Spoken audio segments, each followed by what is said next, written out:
Let's do some problems.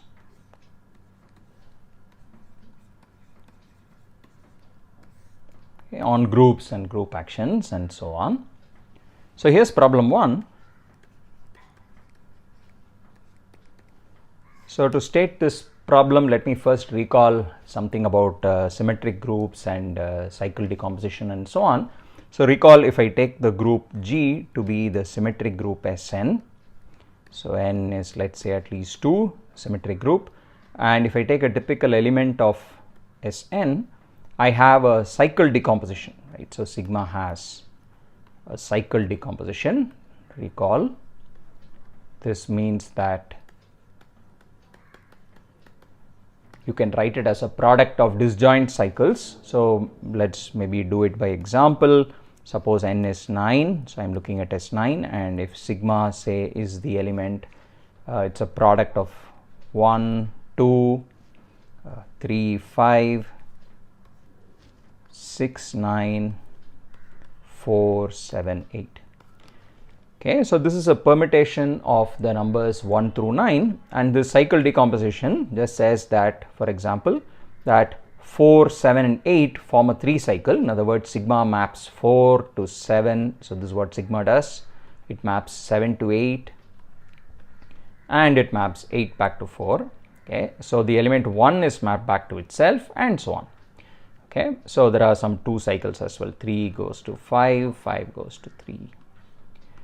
So recall, this is what decomposing a permutation into cycles means. Now here's what I want to look at. I want to sort of study the lengths of the cycles, or maybe for a start, let's look at how many 1 cycles does do the various elements of Sn have. Okay, so what do I mean by a 1 cycle? So here, for example, this particular example of sigma, this particular sigma has 2 1 cycles. Okay, so it actually has 2 1 cycles. Okay, by 1 cycle I mean the length of the cycle is 1. In other words, this 1 is really a fixed point of sigma. Sigma maps 1 back to itself. Okay, it actually has two cycles as well. So this has two cycles, okay, which are 3, 5 and 6, 9. And it has 1 3 cycle, which is 4 going to 7 going to 8. Okay, so this is the 3 cycle. There are 2 1 cycles and there are 2 cycles. Okay, so in particular, what's the total number of cycles, if you wish? So total number of cycles is 5 in this case. Okay, so 2 plus 2 plus 1. Okay, so here's the first problem. So this was all by way of preliminaries. So now let me state the problem.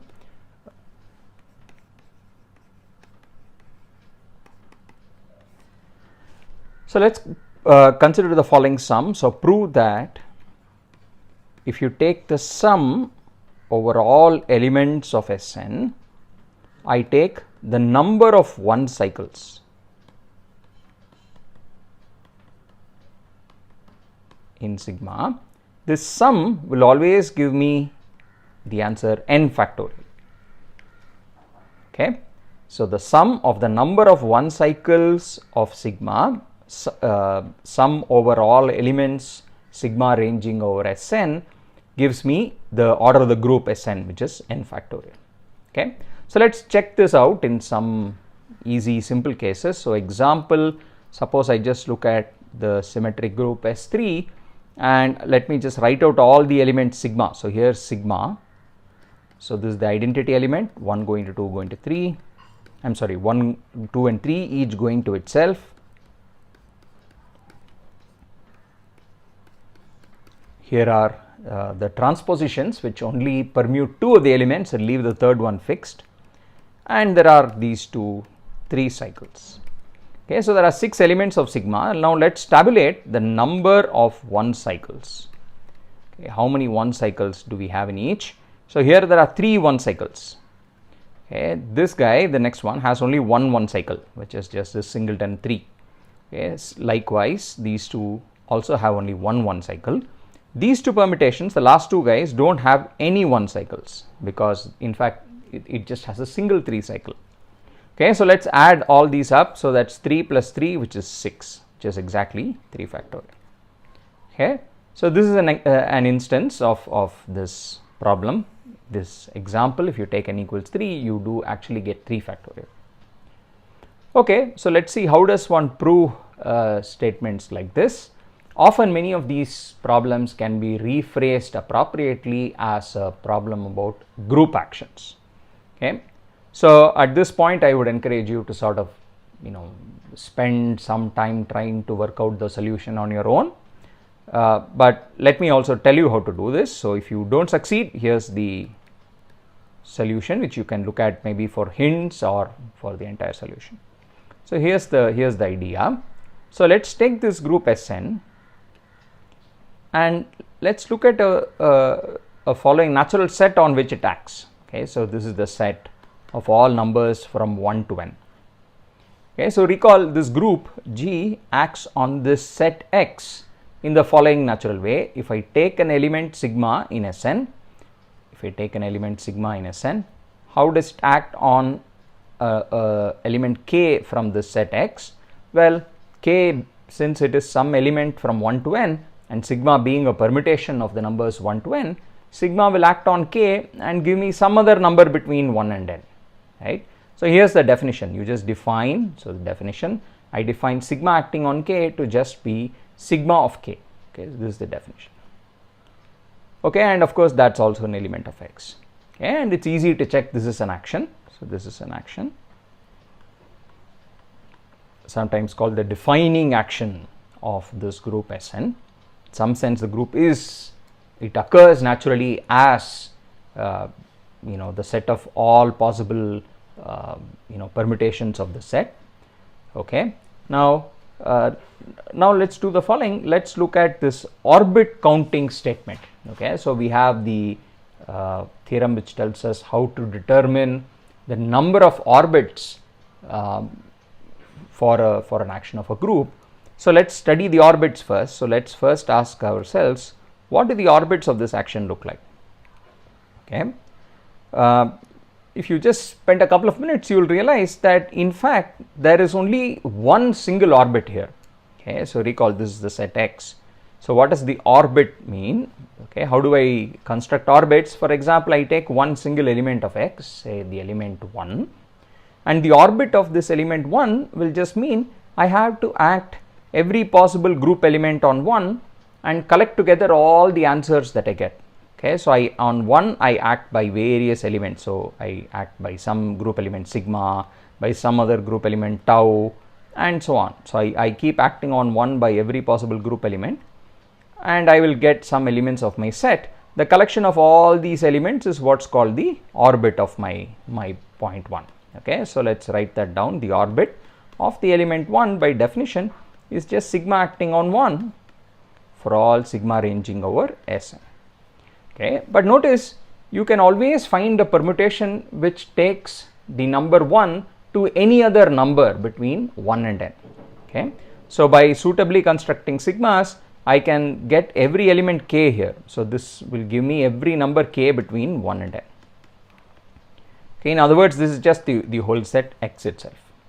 Okay, and what's the easiest sigma which maps 1 to k? So if I want an element sigma which takes 1 and maps it to k, well, I can take just the transposition 1k. So I can take, for example, the element 1k, okay, and leaving all the others fixed. So this is just the transposition which maps 1 to k and leaves all the other numbers fixed. This permutation of course takes the number 1 and maps it to the number k. Okay, so this is an example of one such element. So it's clear that the orbit of 1 is in fact the entire set X here.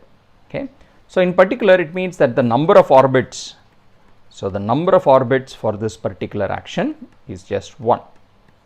Okay, so such an action is sometimes called a transitive action,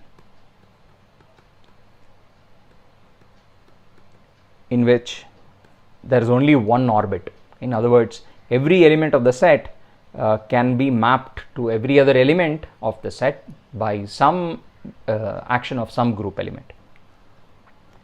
Okay, so we have determined the number of orbits to be 1. So now let's apply our orbit counting theorem. So what does the orbit counting theorem say? Orbit.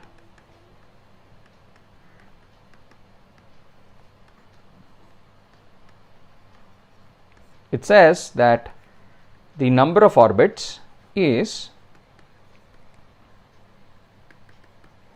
nothing but 1 by cardinality of the group G, overall sigma ranging over the group G of the fixed point set of sigma. Okay, so this is the number of orbits for the group action G on X. Okay, was given by this. So recall this is also called Burnside's lemma and so on, where X sigma is the fixed point set, meaning it's all those elements of X which are mapped to themselves. So sigma of K is K. Okay, this is all elements of the set which are mapped to themselves by sigma, the fixed element of the group. Okay, now this set, the fixed point set, what does it mean? So if I pick some element sigma in my group G is Sn here, what does the fixed point set mean? Well, observe that, what are the fixed points of a permutation? Well, those are exactly the 1 cycles. So let's go back up, look at this picture of sigma that we had. So observe that if you want a point K which maps to itself under sigma, right? That's what a fixed point means. Sigma K equals K. Then these are the only 2 options. So these are the only 2 fixed points. The numbers 1 and 2 are the only fixed points for this particular sigma. Okay. So observe in this example, X sigma, the fixed points are just the numbers 1 and 2. None of the other numbers can be fixed points. For example, when you see the cycle decomposition, it becomes clear. 4 cannot be a fixed point because sigma maps 4 to the next element in the cycle. Okay, and that element is not itself because the cycle has length at least 2. Same thing here, 3 cannot be a fixed point because sigma takes 3 to whatever the next element of the cycle is. Okay, and so on. So the only way you can get fixed points is if that element occurs as part of a 1 cycle. Okay, so what does that mean? We have proved the following, that in fact the number of fixed points therefore is the same as the number of 1 cycles.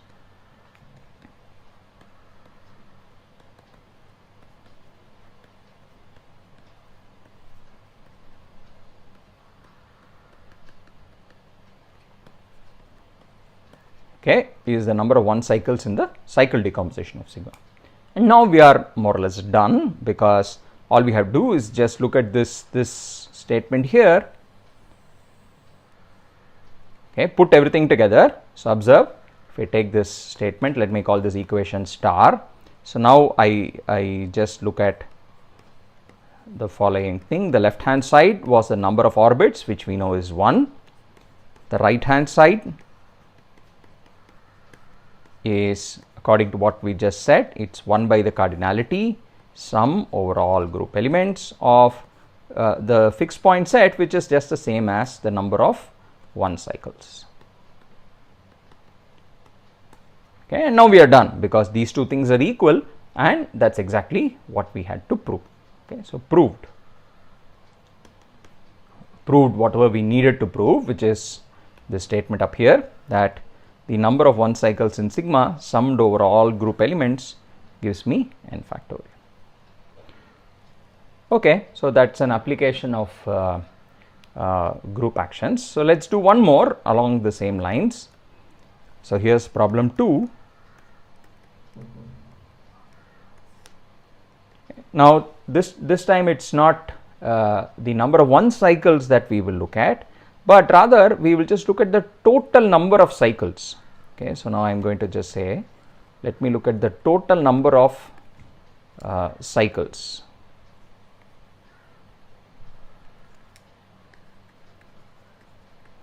Total number of cycles in the cycle decomposition of sigma. Okay, so what does that mean? Let's go up again. Here, for instance, the total number of cycles was 5.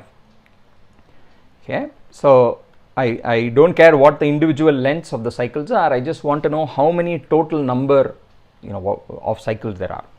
Okay, so I take the total number of cycles, but I do something slightly different here. I look at 2 raised to the total number of cycles. Okay, 2 to the power of total number of cycles summed over all elements of the group Sn. Now I claim it gives me n plus 1 factorial, not n factorial anymore, but rather n plus 1 factorial. Okay, again an interesting sort of statement. Again, please try this on your own, but here's the solution nevertheless. So as before, you know, in all these things, one should always try this out on some simple examples. So let's do the same example as before, which is the case of S3, and let's write out all the elements sigma as before. I have 1 2 3, 1 2 into 3,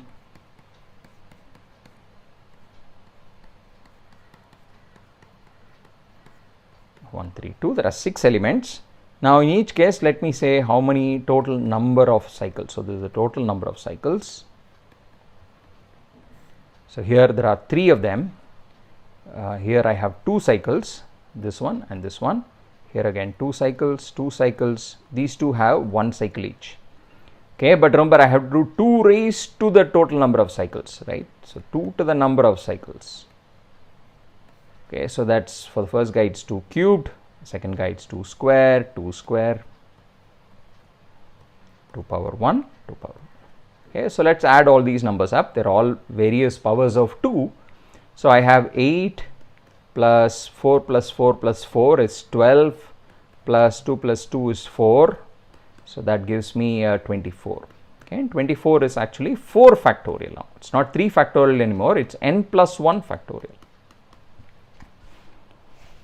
Okay, so that's the next interesting fact about the number of cycles which occur in the various cycle decompositions of elements of the symmetric group. Okay, let's prove this. Again, a proof by group actions. So here's the solution.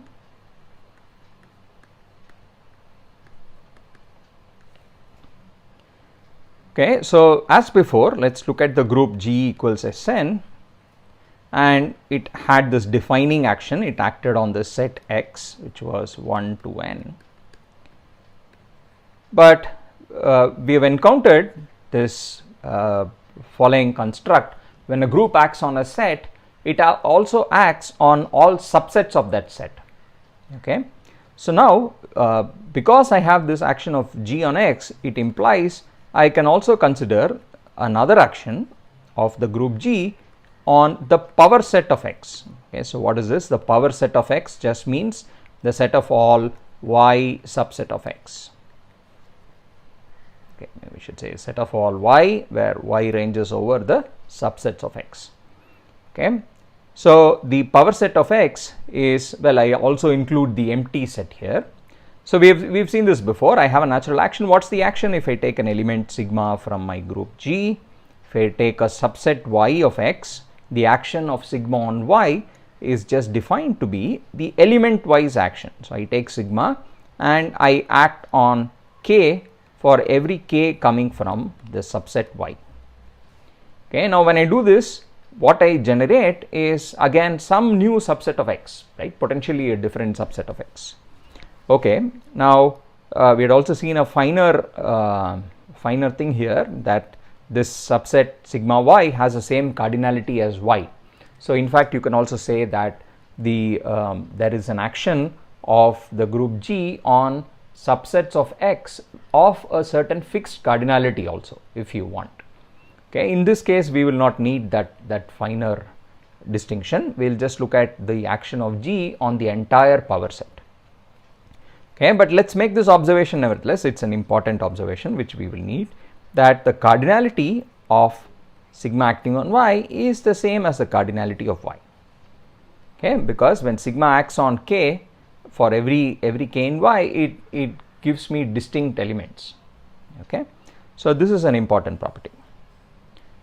Okay, now again let's do the same analysis as before. Let's understand what the orbits look like for this action and how many orbits there are. So what are the orbits? Well, the first thing to observe is that because the cardinality of sigma y and the cardinality of y are the same, we certainly can't, we cannot change the number of elements in a subset by acting by some group element. Okay, so this particular group action preserves the cardinalities of subsets. So let's define those subsets, PD of x. So what is PD of x in this case? This is just all y such that y is a subset of x and y has cardinality d. Okay, so what is d here? D can be 0 and go all the way up to the cardinality of x. The cardinality of x is n in this case. Okay, so in order to understand the orbits, I first construct these elements PD of x. Okay, so these are subsets of a fixed cardinality. Now I claim that the set PD of x is a single g orbit. Okay, so here's the first observation we make, that PD of x, this subset of P of x, forms a single g orbit.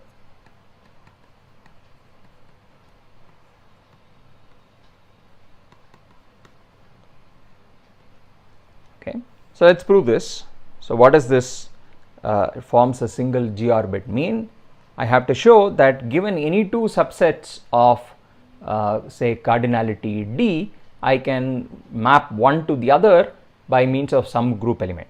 Okay, or let me sort of do a simpler thing. So let me take the subset 1, 2, 3 till d. Okay, let me call this subset A. So consider the subset 1, 2, 3 till d. Okay, so this is a particular element, particular subset in PD of x, sort of a special guy, the first d consecutive numbers. Now let me take any other subset of cardinality d. So let me write out the elements. Let's call y as, so what are the elements of y? They are y1, y2, yd.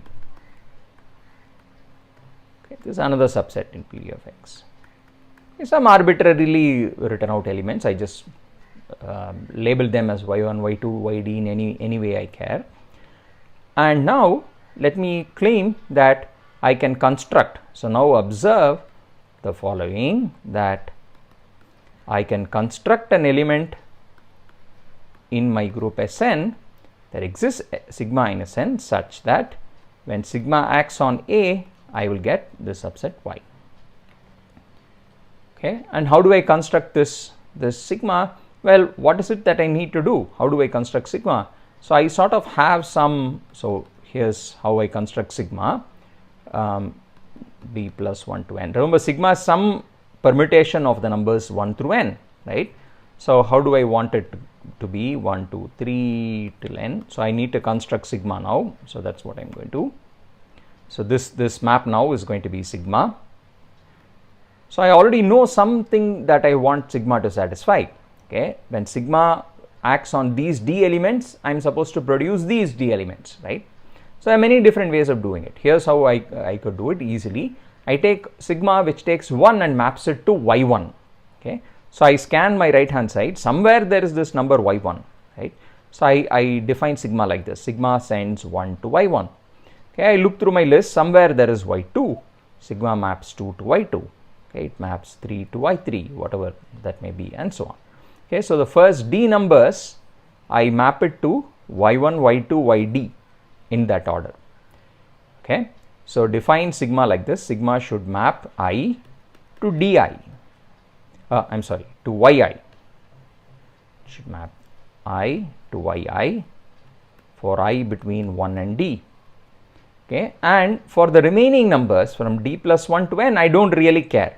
Okay, and just map it arbitrarily so that it's still a permutation. Okay, and define it arbitrarily on j greater than d. Okay, on I greater than d. Okay, when I say arbitrarily, of course the final end product must still be a permutation.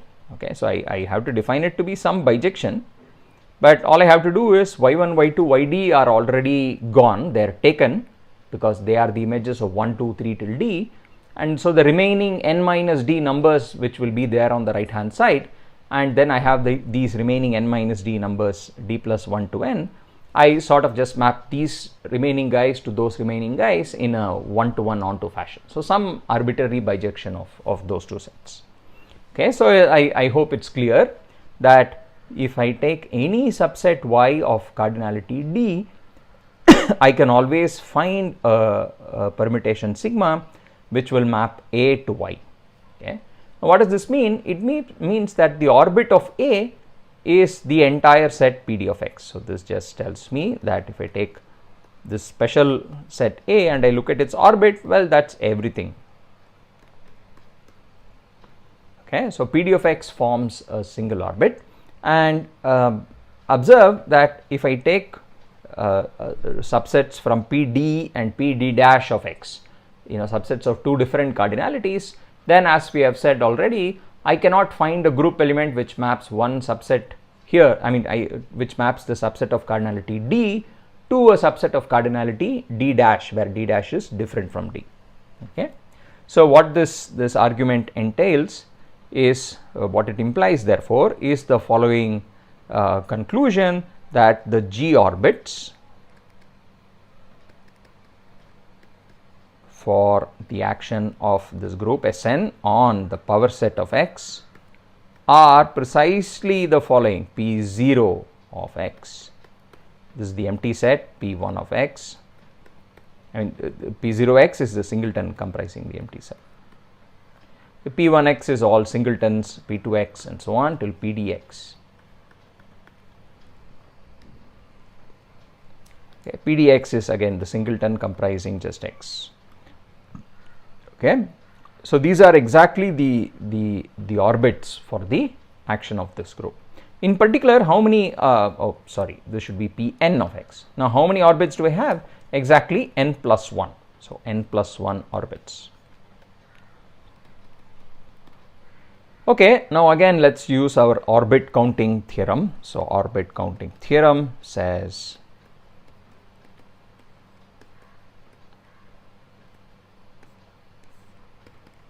that the total number of orbits, which in this case is n plus 1, should therefore equal 1 by n factorial, that is the cardinality of the group, times the sum over all sigma in Sn of the cardinality of the fixed point set. Okay, so now the set on which it's acting is Px, not x. So I need to look at Px sigma. Okay, so I've just applied the orbit counting theorem for the action of the group Sn on the power set of x. Okay, when I do that, this is the equation I deduce from that.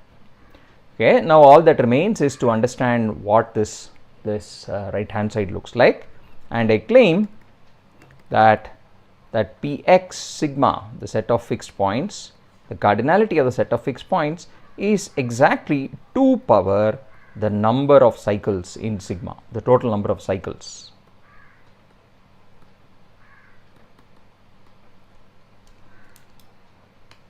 Okay, so once this claim is established, the problem is done, because as you can see, this sum would then become the sum of 2 to the number of cycles, and I can take this n factorial over to the other side. N factorial into n plus 1 will become n plus 1 factorial. Okay, so if this claim is done, then I am done. Okay, claim implies what we need to prove.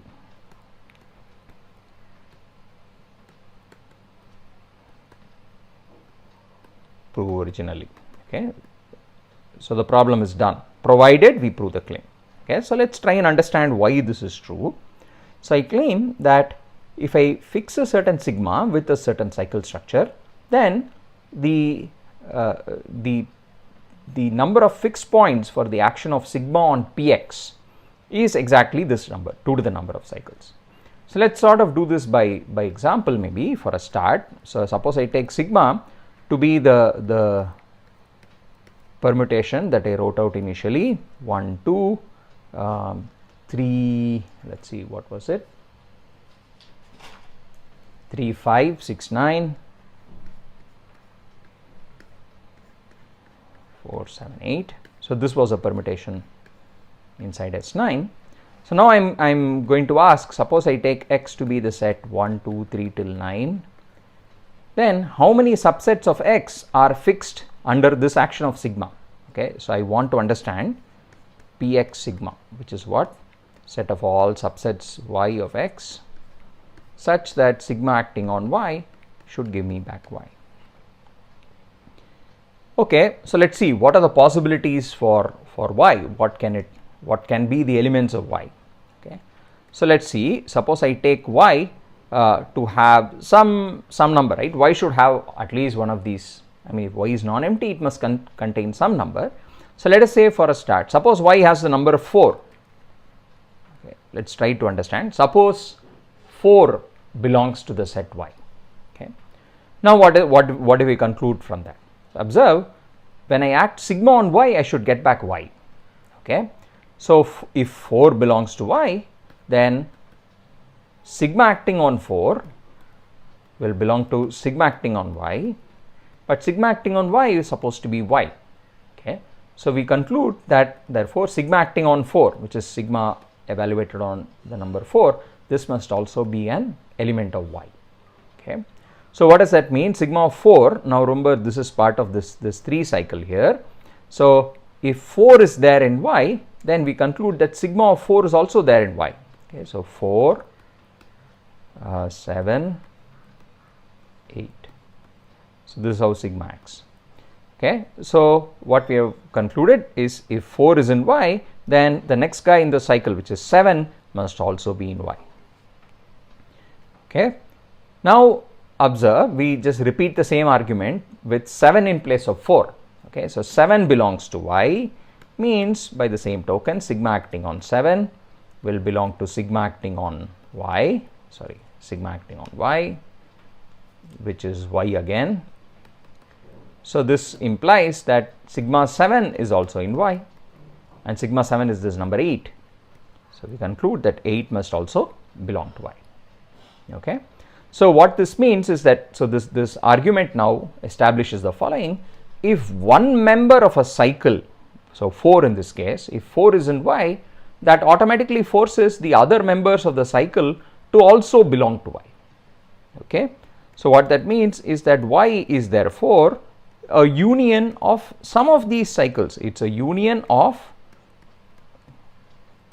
some of these cycles of sigma. Not all of them need to appear. So for example, Y equals just 4, 7, 8 is would certainly be a fixed point. Suppose I take Y only to have the numbers 4, 7 and 8, then observe that sigma Y is already equal to Y. So this is enough. So I can only take those 3 numbers and I will certainly get something that's a fixed point. Okay, or what's another example? I could take a union, meaning here's another example of a fixed point. I can take the elements 4, 7 and 8. Then maybe I can take the element 3 as well. But if I take 3, I am also forced to take its partner in the same cycle. Okay, so I am supposed to also take 5. Only if I do that can I have a chance of Y being a fixed point. So in this case, let's see whether this set of 5 elements is in fact fixed. 4, 7, 8. If I apply sigma to those 3, I will just keep cycling through those 3 numbers. 3 and 5, when I apply sigma to 3, I get 5. When I apply to 5, I get 3. Okay, so when I act sigma to this set of 5 elements, I get back the same set of 5 elements. Okay, I get them in a different order maybe when I act on it, but I don't care. I just want the final set to be the same. Okay, so here is another example of a subset of these 9 elements such that sigma acting on X gives me back sigma acting on Y gives me back Y. Okay, so and so on. So what this means is that in general, how do I produce all these Y's which are fixed points? Well, this is just the collection of all unions of some cycles of sigma. Okay, now what does that mean? Well, let's just look at how do we see how many elements there are therefore. Okay, so what do I have? I have the following cycles. So remember, sigma looks like it's got 1, 2, 3, 5, it's got 6, 9, and it's got 4, 7, 8. So how do I find a y? Well, out of these 5 cycles totally, so there are 5 cycles total. So out of these 5, I can choose any subset of the 5. Okay. So I have 5 possibilities. So let me represent each cycle by a dot. There are 5 dots. Okay. There are 5 possible cycles, and out of these 5, I can choose any subset. Okay. For example, I can choose only this last cycle. So then I will get 4, 7, 8 as my y. If I choose this last cycle and this guy, then the choosing those 2 cycles would amount to choosing the set y to be 4, 7, 8 and 3, 5. Okay, the subset of 5 elements. If I don't choose any of these dots, that's like saying I don't choose any of the cycles. In other words, y is the empty set. Or if I choose all 5 dots, it means I'm choosing all 5 cycles, in other words, all 9 numbers.